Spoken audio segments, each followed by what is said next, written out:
Hello, friends. Last month, federal prosecutors unsealed charges against 32 people running a scam operation out of call centers in the Dominican Republic and Canada. These were not amateurs. They had scripts.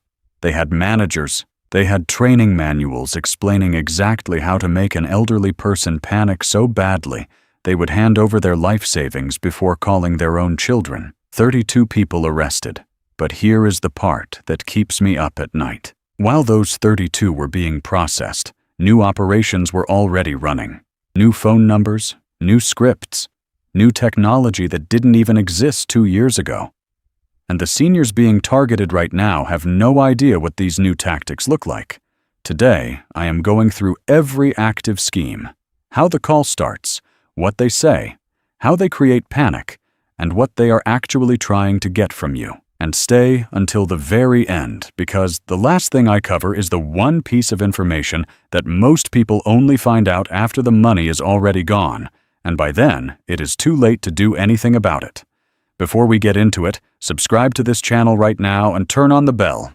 Scam tactics change every few months, and what you knew about last year is already outdated. The people subscribed here find out about the new methods before they become victims. Subscribe now and let's get into it.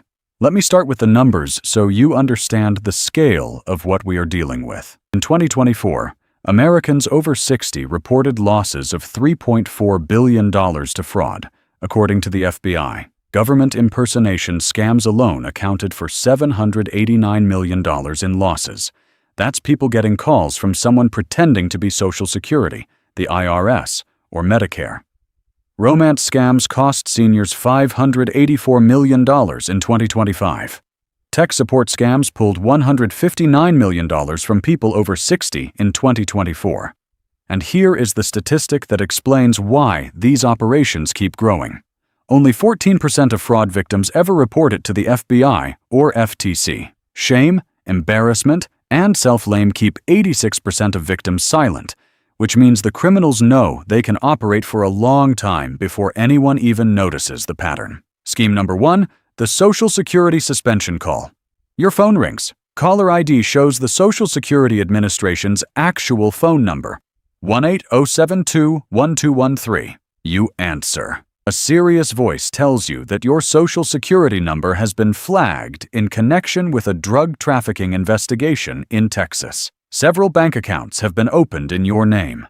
Your benefits are being suspended immediately unless you cooperate with the investigation. A warrant has been issued. An officer is on the way to your address right now. This is how the panic starts. And here is how it continues. Once you are frightened, the caller transfers you to a second person, a federal investigator, who sounds calm and professional and tells you that you are not in trouble, but you need to act immediately to protect yourself. He tells you to go to the bank, withdraw a specific amount of cash, sometimes $10,000, sometimes more, and not to tell anyone what you are doing because the investigation is sealed. Then you either wire the money, send it through an ATM, or hand it to a courier who comes to your door. The FTC found that 41% of older adults who lost $10,000 or more to impersonation scams said the initial contact was a phone call. And caller ID spoofing is completely free and legal to set up, which means you cannot trust a number on your screen, even if it looks exactly like an official government line. The rule is simple and absolute. The Social Security Administration does not call to tell you your number has been suspended. The IRS does not call to tell you a warrant has been issued. No legitimate government agency will ever ask you to withdraw cash, wire money, send gift cards, or hand money to a courier. Ever. The moment anyone on a phone call asks you to do any of those things, regardless of who they say they are, regardless of what the caller ID shows, that is a scam. Hang up. Then call the actual agency using a number you look up yourself. Scheme number 2, the grandparent call with cloned voice. This one is the newest and in many ways the most terrifying because it weaponizes something no senior would expect to defend against. Artificial intelligence voice cloning tools can now replicate anyone's voice from as little as 3 seconds of audio. 3 seconds. That is enough from a public social media video. Scammers find clips of your grandchildren online, clone their voice, and call you. You pick up and you hear your granddaughter's voice. Not a voice that sounds like her. Her actual voice crying and telling you she was in a car accident. She is in jail. She needs bail money. And please do not tell mom and dad because she is so embarrassed. Then a second person gets on the line. The attorney or the bondsman, who explains the process and tells you exactly how to send the money. Grandparent scams cost over $5 million in documented losses in 2025, according to the FBI. And those are only the cases that were reported. The actual number is significantly higher. The 32 people arrested in the Vermont indictment were running exactly this scheme from call centers in the Dominican Republic, with managers monitoring calls in real time and coaching agents on how to keep seniors on the line if they hesitated. What you do if you receive this kind of call? Hang up and immediately call your grandchild directly on the number you already have saved in your phone. Do not call back a number they gave you. Do not stay on the line while they transfer you. Just hang up and call the actual person. If the call was fake, your grandchild will be home and completely fine. If something really did happen, which is extremely unlikely to involve a request for immediate cash, you will find out through the proper channels. Scheme number 3, the fake Medicare chip card. This one is new in 2026.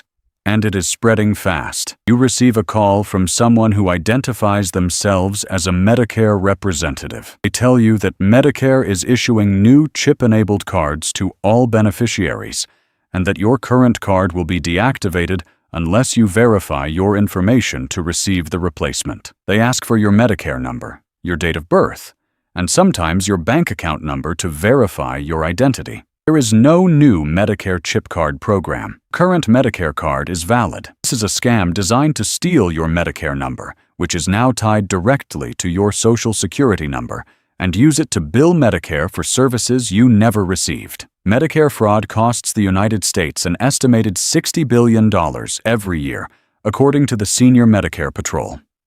And the people running these scams use stolen Medicare numbers to generate fraudulent billing for months or years before anyone catches it. The rule: Medicare will mail you information if anything about your coverage changes. Medicare does not call you asking to confirm your number. If you receive this kind of call, hang up.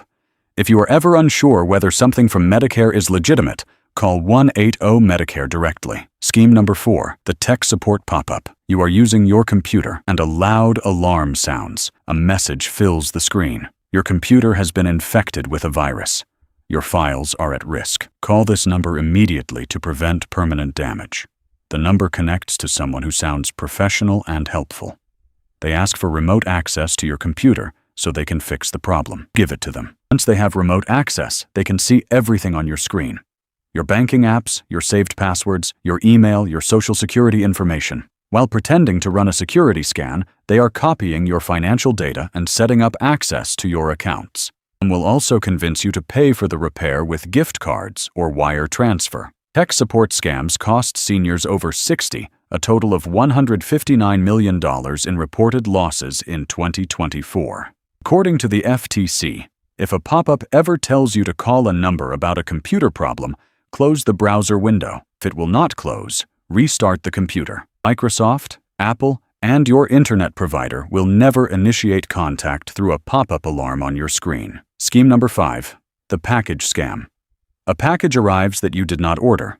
Vitamins, supplements, some kind of health product. A few hours later, you get a call from someone claiming to be from the state's collection authority or a private debt collection firm. They tell you that by accepting the package you signed for the order, and you now owe several hundred. If you don't pay immediately, they will open a legal case, freeze your bank account, or garnish your Social Security payments. They pressure you to pay right now, sometimes calling back every 15 minutes. No government debt collection works this way.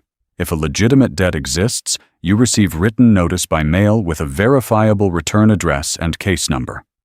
Phone calls demanding immediate payment are not how legal debt collection operates. If you receive an unsolicited package, you are not legally required to pay for or return it under federal law.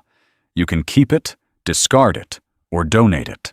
And no one can freeze your Social Security benefits over a package you did not order. Now, the most important part of this video, what happens after? If you have already given your bank information, your social security number, or a verification code to someone who turned out to be a scammer, here is what you need to know. Banks will not automatically return money that was transferred when you provided the code or authorization. When you give someone a one-time code, the bank system records it as your consent. Even if you were deceived, the transaction was technically authorized. That does not mean you should not try. Call your bank immediately. Explain the situation and ask them to attempt a recall on the transfer. Some banks are able to recover funds in the first 24 to 48 hours if they move quickly, but the window is narrow. More importantly, report it. Go to ic3.gov, that is the FBI's Internet Crime Complaint Center, and file a complaint or call 1-877-382-4357, which is the FTC's fraud reporting line. Only 14% of victims report fraud.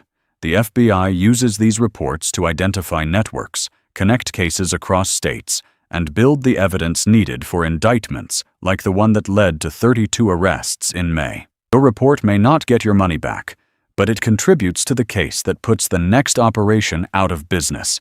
Share this video with every senior you know. Print out the 5 rules if you need to. The scammers running these operations are professionals. They have scripts, they have managers, and they have technology that makes them sound more convincing than ever. The only defense against professional manipulation is knowing the playbook before they call. Subscribe. Share this immediately.